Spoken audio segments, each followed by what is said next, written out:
fazer uma gestão de risco, temos aqui o framework, ou seja, uma estrutura de gestão de risco. E ela deve ser utilizada para fazer análise de qualquer tipo de organização. Então, vamos lá.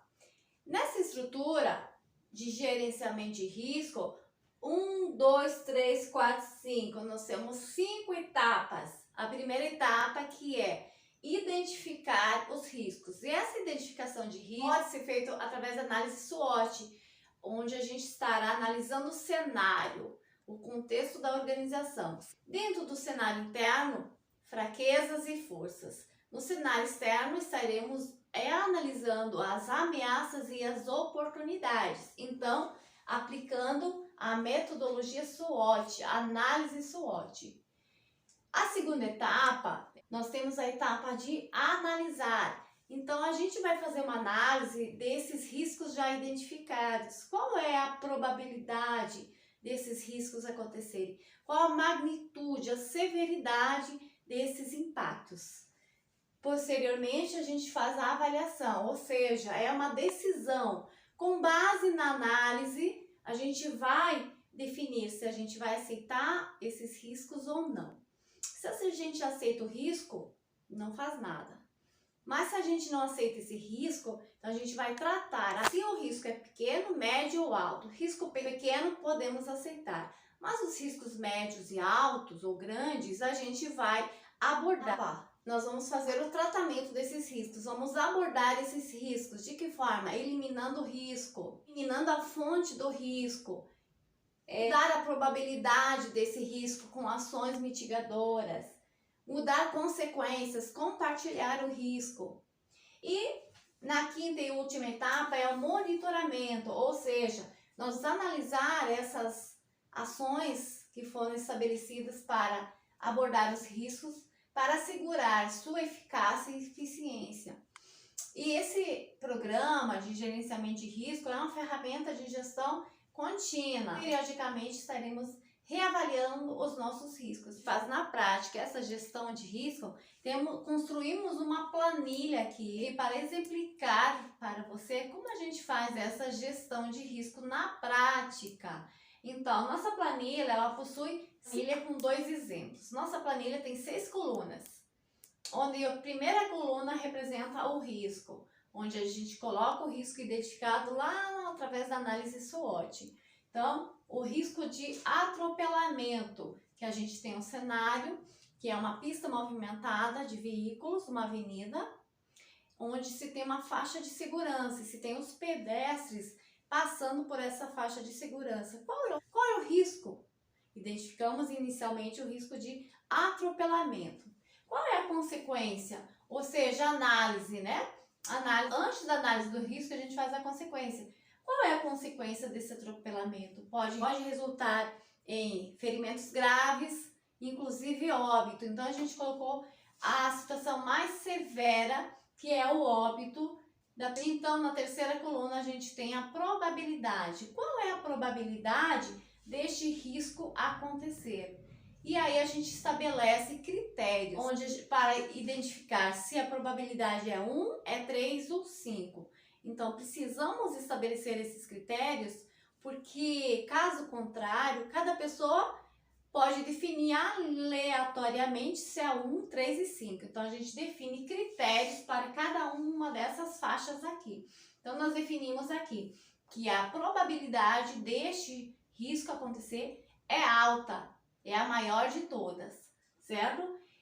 Na quarta coluna, a gente tem a magnitude, ou seja, a severidade deste risco. Também se define critérios de 1, 3 e 5, ou a enumeração que você preferir. Eu que numerei 1 sendo baixa, 3 sendo média e 5 sendo alta. Então, definimos que a magnitude é 5, porque a consequência aqui são perdas. Então, tem a magnitude elevadíssima, máxima, grau 5. Ação sobre o risco, produto resultante entre a probabilidade e a magnitude. Então, temos 5 vezes 5, 25. Então, a ação sobre o risco é 25, é o grau máximo. Aqui a gente tem uma legenda que a gente estabelece também. Então, eu estabeleci para o meu exemplo de 1 a 3 risco aceitar, 4 a 10 risco minimizar esse risco e 11 a 25 eliminar o risco. Então, definindo ações para eliminar a fonte do risco. Então, qual foi o nosso plano de ação para esse risco de atropelamento?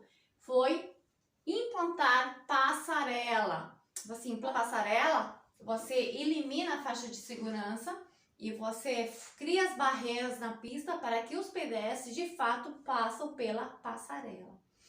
Temos também um segundo exemplo aqui. É uma empresa de fabricação de contentores flexíveis, ou seja, big bags.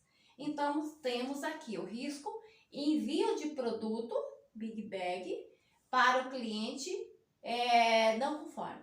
Envio do produto não conforme para o cliente. Qual é a consequência deste risco? Reclamação e insatisfação do cliente. Então, para um sistema de gestão, é uma consequência importante a insatisfação do cliente. Probabilidade disso acontecer baixa, média ou alta?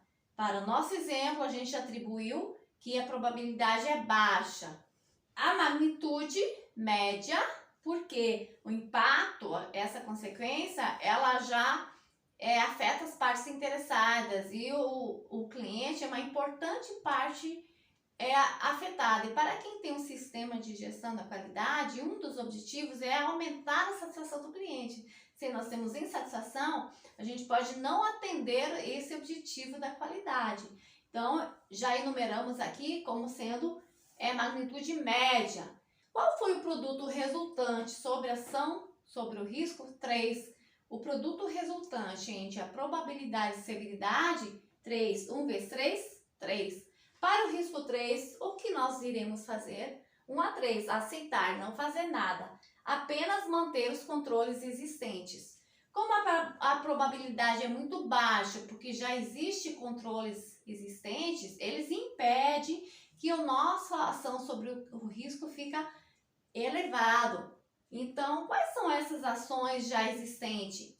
Controle de qualidade no processo, inspeção 100% dos contentores, inspeção amostral no controle de qualidade, são ações existentes para que esse risco tenha essa pontuação baixa aqui. Então, você gostou desse exemplo? Deixe o seu comentário, deixe sua dúvida que a gente vai fazer o possível para responder para você.